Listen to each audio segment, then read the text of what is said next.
le jour où Johnny Hallyday s'est, gentiment, moqué de la passion de Michel Drucker.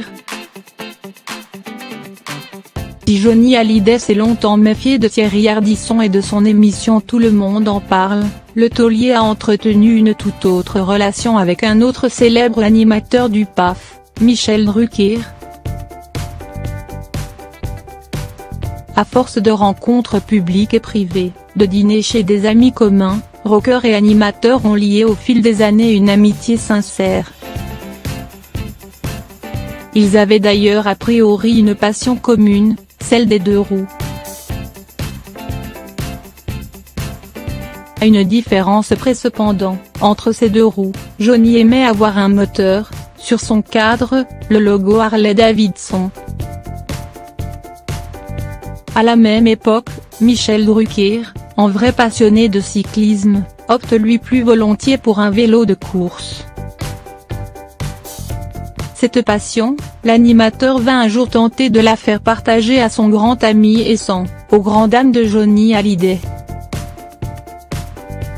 Selon une interview confiée par Michel Drucker au Parisien Week-end et relayée par La Closée, l'animateur historique de Vivement Dimanche s'est un jour présenté chez le taulier avec un cadeau digne des plus grands, un magnifique vélo en carbone que j'avais fait fabriquer à sa main.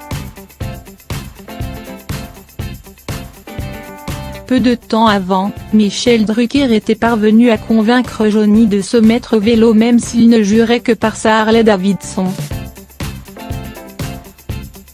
Tout heureux, l'animateur se prépare donc au jour J mais ne reçoit pas l'accueil escompté lorsqu'il se présente devant la grille de la Villa Savannah, dans la banlieue paisible de Marne-la-Coquette, aux portes de Paris. Un matin j'ai débarqué chez lui pour une promenade.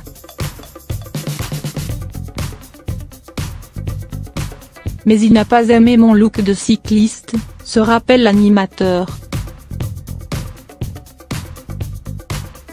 Refusant alors de monter sur le cadeau que vient de lui offrir son ami, Johnny Hallyday justifie son choix en lançant à un Michel Drucker affublé de toute la panoplie du parfait cycliste, « Tu ressembles à un bourdon ».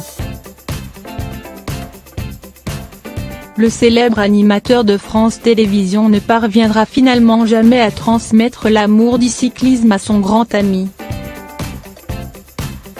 Cette péripétie n'a cependant en rien entamé le lien fort existant entre les deux hommes. Ils sont ainsi restés intimement liés jusqu'aux derniers instants du rocker. À la mort de Johnny Hallyday, ému aux larmes, Michel Drucker a rendu l'un des plus poignants hommages dédiés à son ami, lui disant adieu sur l'antenne de France 2, sur le plateau de l'émission posthume rendant hommage au chanteur. Une façon pour lui d'accéder à l'une des dernières requêtes faites par Johnny Hallyday à son complice, « Tu me feras ma nécro, ».